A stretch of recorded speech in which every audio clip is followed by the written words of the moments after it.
Commander Dalho pressed his long fingers against the cool metal of the observation window.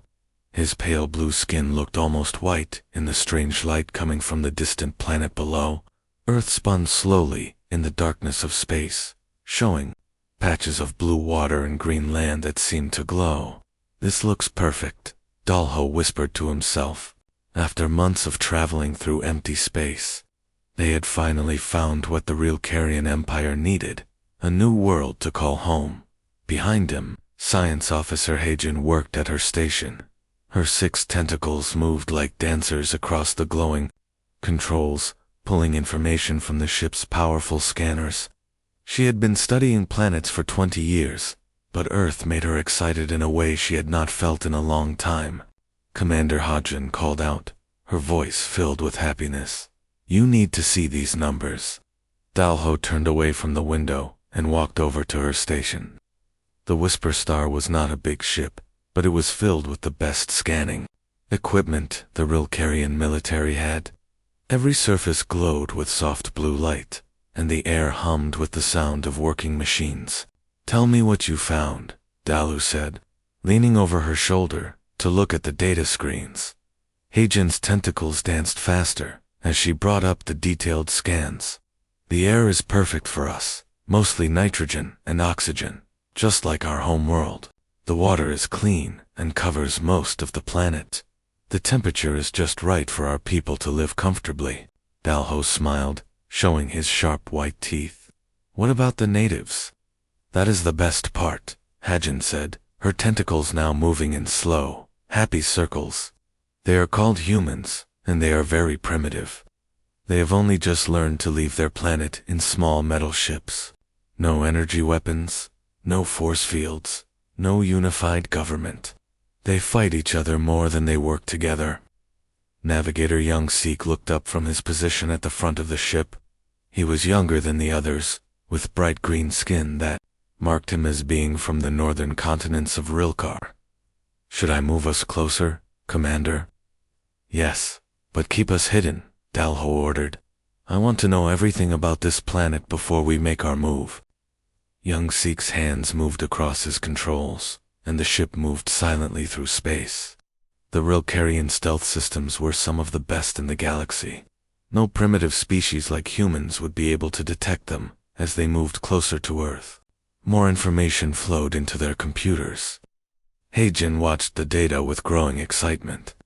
The planet had everything they needed: metals for building, forests for materials, and oceans full of food. Best of all, the humans seemed to live in small groups that fought each other constantly. "Look at this," Hajin said, pointing to a section of her screen. "They have hundreds of different governments. Some control only small pieces of land. They speak different languages and practice different religions. They even fight wars over things like skin color and which invisible being they worship." Dalho laughed, a sound like wind chimes in a gentle breeze. "Perfect. A divided enemy is a weak enemy." Young Sik adjusted their position again, bringing them into a stable orbit around Earth's moon. From here, they could watch the planet without being seen, hidden behind the gray rock that circled the world. "What about their weapons?" Dalho asked. Jin checked another screen. "Very basic. They throw small metal objects at high speed, using chemical explosives. Some of their larger weapons use nuclear energy, but even those are crude compared to our plasma cannons. They have flying machines, but they are slow and clumsy." "How many of them are there?" "About 8 billion, Hajin replied. "But remember, they are spread across the entire planet and constantly fighting each other. Our invasion fleet has 2 million soldiers and the best weapons in the galaxy. This will not be a war, it will be a harvest." Dalho nodded and walked back to the observation window. Earth looked so peaceful from here, like a sleeping child. Soon, it would belong to the Rilkarian Empire. His people needed a new home, and this world would give them everything they wanted. "How long until the main fleet arrives?" he asked. Young Sik checked his instruments. 2 rotations, Commander. Maybe less if they push their engines hard." "Good," Dalho said. Continue scanning. I want to know where their leaders live, where they keep their weapons, and where their people gather in large numbers. When our ships arrive, I want this conquest to be fast and clean. Hagen's tentacles moved across her controls with renewed energy. Yes, Commander. By the time Admiral Kehoe arrives with the fleet, we will know everything about this planet and its people. Dalho smiled again as he watched Earth turn slowly below them. Soon, the blue and green world would be painted with the silver cities of the Rilkarian Empire. The humans would serve their new masters, and the Rilkarian people would finally have the rich, beautiful world they deserved. The Whisper Star continued its silent watch, hidden in the shadow of Earth's moon, as its crew prepared to help destroy a world. Dr. Myung felt her head crest start to shake as she stared at the numbers on her screen. Something was very wrong. The data coming from their deep scanners did not match what they had seen before. She checked the numbers 3 times, but they stayed the same. This cannot be right, she whispered to herself, her frilled crest now standing straight up with where Myung had been studying planets for most of her adult life. She knew what a good world for living looked like. Earth had seemed perfect at first, blue oceans, green lands, white clouds, but now, as their scanners dug deeper, she was seeing things that made her stomach feel sick. Commander Dalho, she called out, her voice higher than usual. You need to come here right now. Something is very wrong with this planet.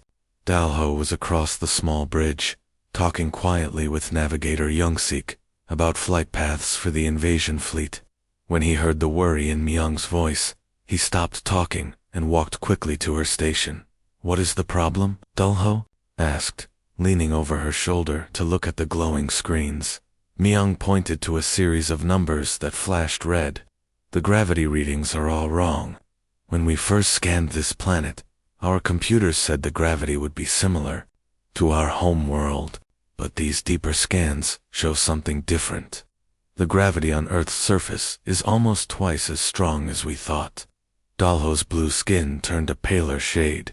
Strong gravity meant that everything on the planet would be heavier, stronger, more dangerous. Are you sure about this? I have checked it many times, Myung said, her crest now fully extended with fear. But that is not the worst part. Look at this. She changed the display to show atmospheric readings. More red numbers filled the screen. The air pressure is much higher than we calculated. If we tried to land on this planet without protective suits, the thick air would crush our lungs. Dalho felt a cold fear start to grow in his chest. What else? Myung switched to the biological scanners, and what Dalho saw made him step backward. The screen showed thousands of different life forms, but these were not the peaceful plant eaters they had expected to find. Commander Myung said, her voice now shaking. This planet is full of predators. Look at these creatures, massive mammals with huge teeth and claws, reptiles that inject deadly poison, tiny organisms that eat other creatures from the inside. Even the plants are dangerous. Some of them can kill with just a touch. Science. Officer Hajin heard the conversation and came over to join them.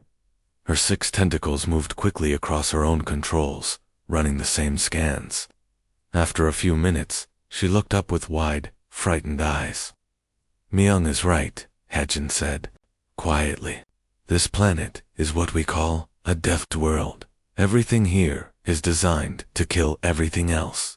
The gravity is crushing, the air is thick, and every living thing is either a predator or has to be incredibly tough to survive being eaten. Stared at the data, trying to understand what this meant. But the humans live here. We have seen their cities, their machines. They have built a civilization. That is what makes this so terrifying, Myung said, her crest now flattened against her head in a gesture of extreme fear. By every rule we know about how life works, complex thinking creatures should not be able to evolve on a world like this. The environment is too hostile, too dangerous. Any species should have died out long before they could develop tools and language. Hajin nodded in agreement. But humans did not just survive on this death world. They became the dominant species. They built cities, invented machines, and learned to fly through space.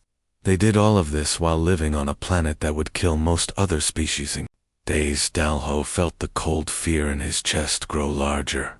If humans had evolved on such a dangerous world, what did that say about humans themselves? How strong would they have to be? How tough? How dangerous? Show me more about these predators, Dalho ordered. Myung brought up images of Earth's dangerous creatures. Dalho saw enormous bears with claws as long as his arm.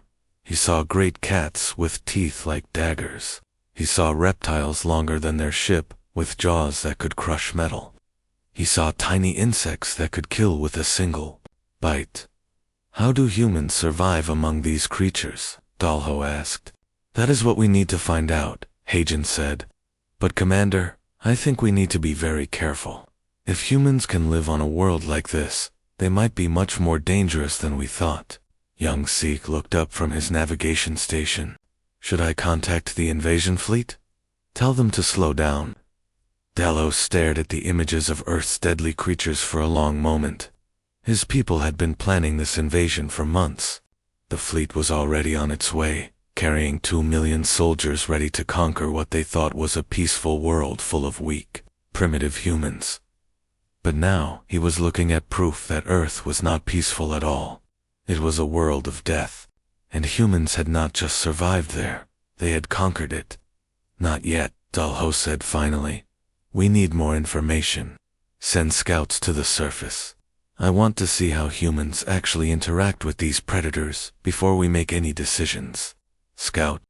Captain Jinwoo lay flat against the cold ground, his body covered by the shimmering light of his camouflage field. The alien plants around him were strange, thick green leaves that seemed to move on their own and flowers that smelled like metal.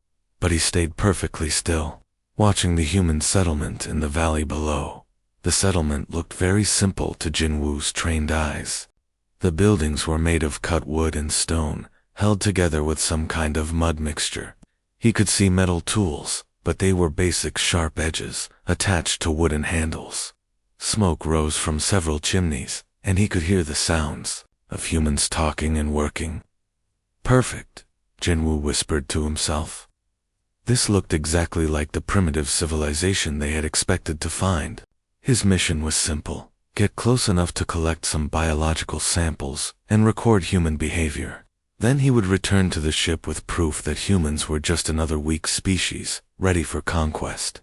Jinwoo had been a scout for 15 years. He had studied dozens of species across the galaxy. Most of them followed the same patterns. When faced with danger, they would run, hide, or call for help from their group. It was basic survival behavior that every intelligent species shared. He was about to move closer to the settlement when something caught his eye. Movement in the dark forest to his left. Jinwoo turned his head slowly and saw a single human male walking out from between the tall trees. The human was alone, which already seemed strange to Jinwoo. Most species stayed in groups for safety. The human carried 2 tools. One looked like a sharp metal blade attached to a long wooden stick, and the other was just a thick piece of wood with a heavy end dot. Jinwoo activated his recording device and zoomed in on the human. The creature was covered in cloth and animal skin, but parts of his arms and face were visible. Jinwoo could see that the human had thick muscles and several old scars. This one had been in fights before. Typical hunter behavior, Jinwoo murmured, making notes on his recorder. Primitive weapons, lone hunting pattern, probably tracking small prey animals. The human stopped walking and looked around carefully. Jinwoo held his breath, worried that somehow his camouflage had failed. But the human was not looking at him. Instead, the human seemed to be listening for something. Then Jinwoo heard it too. A low growling sound coming from deeper in the forest. What happened next made Jinwoo's blood freeze in his veins. A massive creature burst out of the undergrowth. With a thunderous roar. Jinwoo had never seen anything like it. It stood as tall as the human, but was at least 3 times as heavy. Its body was covered in thick brown fur, and its arms ended in claws, as long as Jinwoo's fingers. When it opened its mouth, Jinwoo could see teeth, designed for tearing meat. Jinwoo expected the human to run. Every piece of training he had received about primitive species said that, when faced with a larger predator, the smaller creature would flee and try to find safety with its group. The human did not run. Instead, the human turned to face the monster directly. He raised his wooden stick and metal blade and took a step forward. "This is impossible," Jinwoo whispered, his hands shaking as he tried to keep his recorder steady. The massive predator charged at the human with incredible speed. Its claws were extended, and its mouth was open wide, showing all of its deadly teeth. Any normal creature would have been torn apart in seconds. But the human was not normal. As the predator reached him, the human stepped to the side with movements so fast that Jinwoo could barely follow them. The human swung his wooden stick and hit the creature on the side of its head with a sound like thunder. The predator roared in pain and anger, spinning around to face the human again. It swiped at the human with claws that could have cut through metal, but the human ducked under the attack and struck back with his sharp blade. Blood began to flow from cuts on both the human and the creature. The predator's claws raked across the human's arm, tearing through cloth and skin. Jinwoo could see red blood running down the human's arm, but the human did not slow down or cry out in pain. Instead, the human attacked harder. For several minutes, Jinwoo watched in complete shock as the human and the massive predator fought each other with brutal violence. The human used his tools with skill that came from years of practice. When the predator tried to grab him, the human would roll away and strike back. When the creature tried to bite him, the human would hit it in the face with his wooden stick. Slowly, the massive predator began to show signs of fear. It had expected easy prey, but this small human was hurting it badly. The creature took a step backward, then another. The human stepped forward, raising his weapons again. With a final roar of defeat, the massive predator turned and ran back into the forest, disappearing among the trees. The human stood alone in the clearing, breathing hard and bleeding from several wounds. But he was alive, and he had won. Jinwoo's hands were shaking so badly that he could barely turn off his recorder. Everything he thought he knew about humans was wrong. The bridge of the Whisper Star was completely quiet. Commander Dalho, Dr. Myung Science Officer Ha-jin, and Navigator Young Sik all stared at the large screen showing Jinwoo's recording. They had watched it 3 times now, but none of them could believe what they were seeing. The footage showed the human fighting the massive predator with nothing but primitive wooden tools. But it was not just that the human had survived, it was how easily he had won. The creature that attacked him was clearly one of Earth's apex predators, designed by millions of years of evolution to kill and eat other animals. Yet the human had driven it away like it was nothing more than a pest. Dr. Myung's frilled head crest was completely flat against her skull, a sign of extreme fear among her people. Her tentacles moved across her control panels with shaking motions as she ran the biological analysis programs again and again. "I have checked the data 5 times now," Myung said, her voice so quiet that the others had to lean forward to hear her. "The results are always the same, but they make no sense according to everything we know about biology." "Tell us what you found," Dalho said. His own voice was steady, but his pale blue skin had turned almost white with shock. Myung brought up a detailed scan of the human's body on her screen. "Look at this skeleton structure. The human's bones are not just strong. They are approximately 4 times denser than the bones of any other intelligent species we have studied. These bones could support incredible weight and survive impacts that would shatter our skeletons into pieces." She changed the display to show the human's muscle structure. "The muscle fiber density is equally impossible. This human can generate physical force that would require mechanical assistance for most species. And look at this cardiovascular system. The heart is oversized. The lungs are massive. This creature could run for hours without stopping, even in thin air that would leave us gasping for breath. Heijin was working at her own station, pulling up more data about human biology. Myung is right. According to these scans, humans can survive in environments that would kill us in minutes. Extreme temperatures, low oxygen, high radiation. They seem to adapt to almost anything. Dalho felt a cold fear growing in his chest, but he needed to know more. He activated the ship's cultural database and began searching for information about human behavior patterns. What he found made his blood feel like ice water. "Listen to this," Dalho said, reading from the database entries. "Humans do not just fight these predators when they have to. They hunt them for fun. They call it sport. They deliberately go into dangerous areas looking for the most dangerous creatures they can find, and then they try to kill them using only primitive weapons." The bridge crew stared at him in horror. Dalho continued reading. "Their historical records show that humans have driven dozens of predator species to complete extinction. Not because these creatures threatened human cities or farms, but because humans hunted them so efficiently that none were left alive." Young Sik looked up from his navigation controls.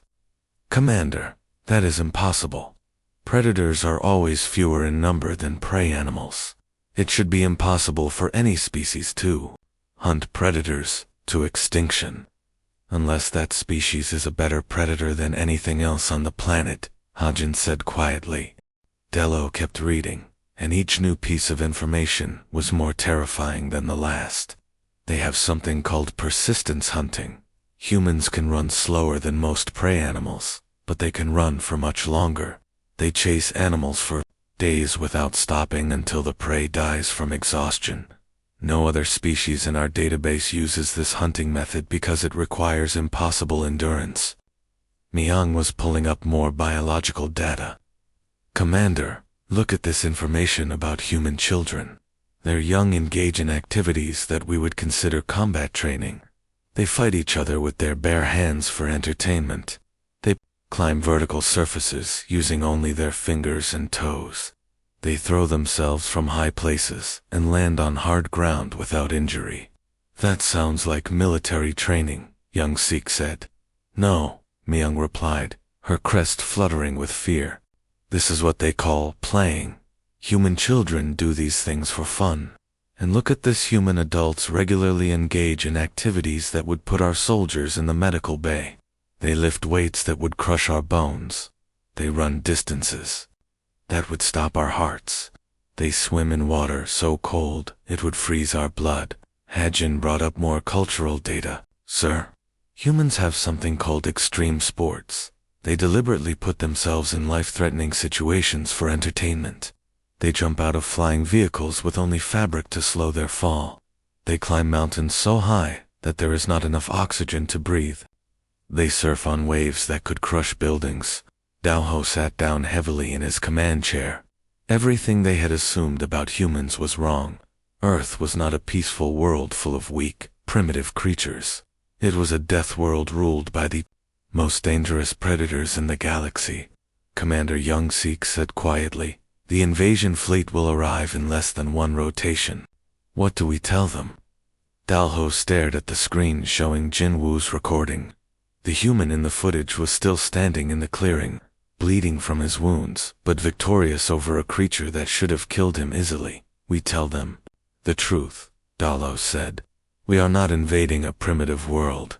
We are about to attack the most dangerous species we have ever encountered." Commander Dalho stood alone in his private quarters, staring at the communication device in his hands. The weight of what he had to do pressed down on him like the crushing gravity of the death world below.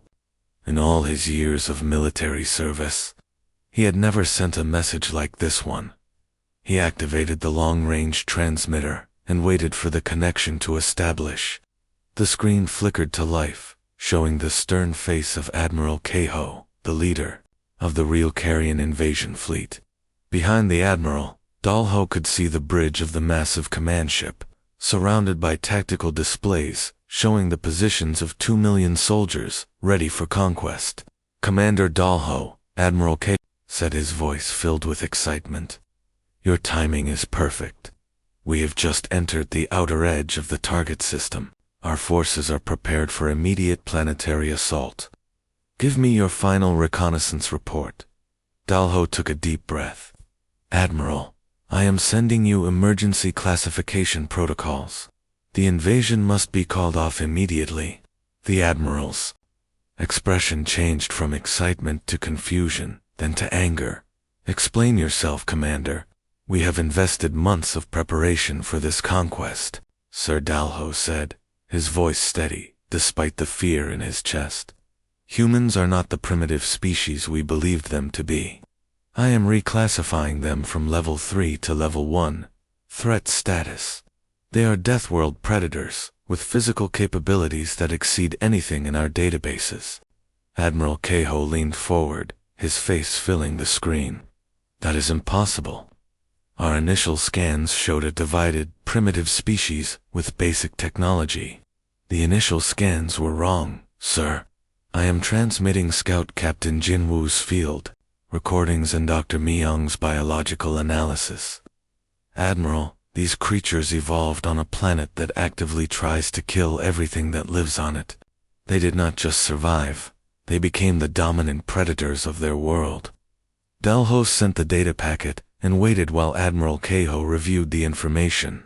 He watched the Admiral's face change as he saw Jinwoo's recording of the human fighting the massive predator. The color drained from the Admiral's skin as he read Myung's biological reports. This cannot be accurate, Admiral Kehoe whispered. Bone density 4 times normal, muscle fiber enhancement, cardiovascular systems that can function in environments that would kill our soldiers. It is all verified, sir. But that is not the worst part. Humans hunt their planets, apex predators, for entertainment. They deliberately seek out danger and violence as recreation. Their children engage in combat training that would hospitalize our adult warriors, and they call it playing. Admiral Kehoe was quiet for a long moment, studying the data. Dalho could see other officers on the command bridge reading the reports, their faces showing the same shock and fear that Dalho's crew had experienced. Commander, Admiral Kehoe said finally, are you certain about this assessment? Yes, sir. I recommend immediate withdrawal of all invasion forces. We are not equipped to fight a species like this. The Admiral looked away from the screen, talking quietly with his staff officers. Dalho could hear fragments of their conversation, words like impossible and Deathworld and abort mission. Finally, Admiral Kehoe turned back to the screen. Commander Dalho, by the authority of the Rilkarian High Command, I am ordering immediate withdrawal of all invasion forces. We will return to base and reassess our expansion plans. Dalho felt a wave of relief wash over him. Understood, sir. What are your orders for the Whisper Star? Continue monitoring the system from a safe distance. We need to gather more intelligence about these humans before we decide how to proceed. But maintain maximum stealth. We do not want them to know we were ever here. The transmission ended, and Dalho returned to the bridge. Navigator Young Sik was already preparing their departure course, moving the ship away from Earth's moon, toward the outer edge of the solar system. Commander, Dr. Myung called out from her station. I am still monitoring human communications. You should see this. Dalho walked over to her screen, where she was showing broadcasts from Earth's surface. The images made his skin crawl. Human children were engaging in activities that looked like military combat training. They wrestled each other to the ground, climbed up walls using only their hands and feet, and threw themselves off high platforms just to see who could land the hardest. They are not training for war, Myung said quietly. This is what they do for fun. On another part of her screen, Myung showed adult humans engaging in what they called extreme sports. Dalho watched in horror as humans deliberately threw themselves out of flying vehicles with only a piece of fabric to slow their fall. Others were climbing up vertical rock faces with no safety equipment, relying only on their fingers and toes to keep from falling to their deaths. Commander Myung said, I need to update our galactic database with new information about this species. What classification should I use? Dalho thought for a moment, watching the images of humans casually, engaging in activities that would be considered torture by most civilized species. Create a new category, he said. Deathworld species. Warning level, maximum. Approach only with extreme caution and overwhelming military superiority. Myung's tentacles moved across her controls, entering the new data into the galactic database that would warn other species about Earth and its inhabitants. Young Sik looked up from his navigation controls. Course set for home, Commander. We will be clear of this system within the hour. Dallo nodded and took one last look at Earth on the main screen. The blue and green planet looked so peaceful and beautiful from space, but now he knew the truth. It was home to the most dangerous predators in the galaxy, creatures so deadly that they made their own planet's apex predators extinct just for sport. As the Whisper Star moved away from Earth, Dallo made a silent promise to himself. The real Carrion Empire would find other worlds to colonize, worlds with peaceful inhabitants who would welcome their new rulers.